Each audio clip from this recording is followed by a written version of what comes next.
toxic staff, get rid of them. We have to keep training to be better. Stop overspending, get rid of it.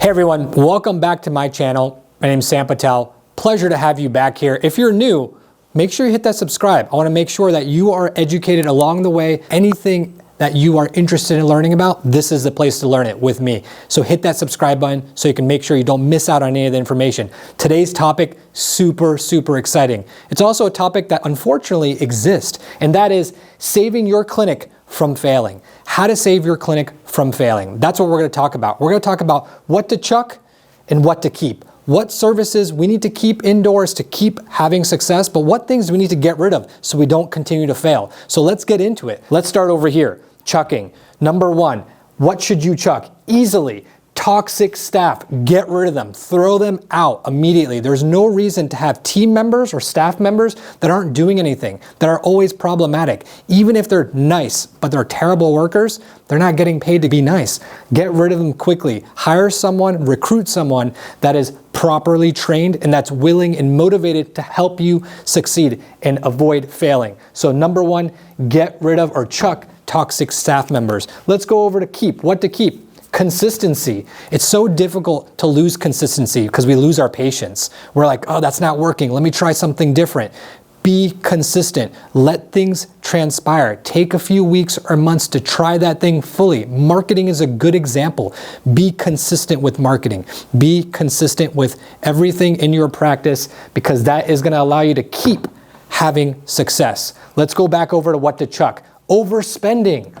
I see so many practices and clinics and business owners overspending on nonsense, overspending on $4,000 a magazine publication that goes out every month. Get rid of that. Chuck it in the garbage, literally. We have to stop spending on unnecessary items. This is one thing that we can chuck immediately.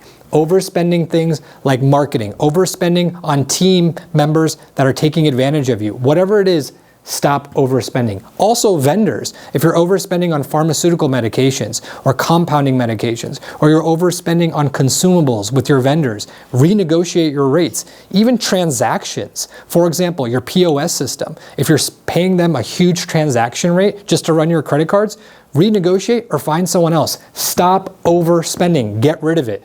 Over here, let's go back over to keep. What else should we keep? Keep a system of follow-ups. You guys have worked so hard to bring clients and patients in your doors, customers in the door, but then we neglect them by not following up. We got to keep following up, keep after it, communicate 1 week later, 1 month later, 6 months later, 1 year later.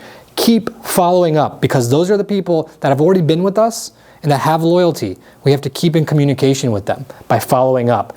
Moving over to old services, let's get rid of that. Why are you still having old services or outdated technology? It's time to keep up with the times by chucking out old services for old technology. Recruit the best treatments, the best technology, and get rid of anything that's old. Chuck it away immediately. What else should we keep? This is very important. Education. We have to keep educating ourselves. We have to keep training to be better. We have to go to conferences and learn more. Keep educating you and more importantly, your team. Make sure they're well trained. Make sure they understand how to do a consultation, how to answer the front desk phone call. They have to have proper education so you can keep having success. These are quick and easy, effective ways of how to save your clinic from failing. What to chuck? Getting rid of toxic team members. Stop overspending on unnecessary items like unnecessary marketing or overspending on your vendors, and getting rid of old services and bringing the latest and greatest lines of treatment and technology into the clinic. What to keep? Consistency. Be consistent. Have patience. Keep a routine. Have a plan and execute it flawlessly every single day. Number two, for keeping, follow-up. Keep following up with your customers, calling them, messaging them, email campaigns, drip campaigns. We have to follow up with our people, so keep doing that. And lastly, keep educating you yourself and your team. Make sure you're understanding what's the best way to market, what's the best way to be a business owner, what's the best clinical training outcomes. Go to conferences, go online, learn. Make sure you keep educating yourself. All of this are easy, simple, quick fixes to prevent your clinic from failing and to make sure you guys are always saving yourself for long-term success. If any of these things make sense, or rather if they don't, comment below. I'd love to have more of a conversation to help clarify these things. It's easy to do these things, but we have to start somewhere, whether it's by getting rid of things or by perfecting what we have. As long as you start somewhere, you'll prevent yourself from failing. If you have questions, comments, make sure you put them below. And of course, as I mentioned earlier, hit that subscribe. What are you waiting for? Don't fail your clinic, but also don't fail to hit subscribe. See you guys soon.